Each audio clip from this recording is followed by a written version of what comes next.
How to change a battery on a Rover key fob. So we've got the two styles here, the older style when the key was separate, and the newer style when the fob was contained in the key itself. So in the old style, just screw at the back here, some do, split open.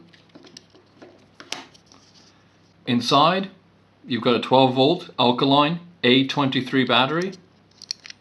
Get your new one, back in, push together, screw back in, just test it. For the new style fob, there's a tab right here, just prise it open.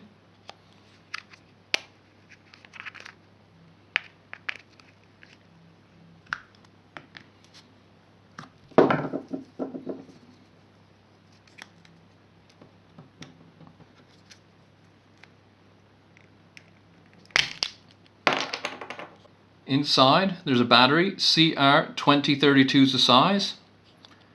Let's get a small screwdriver, gently prise out.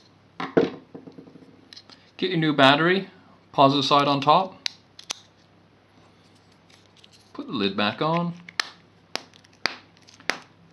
and you're done.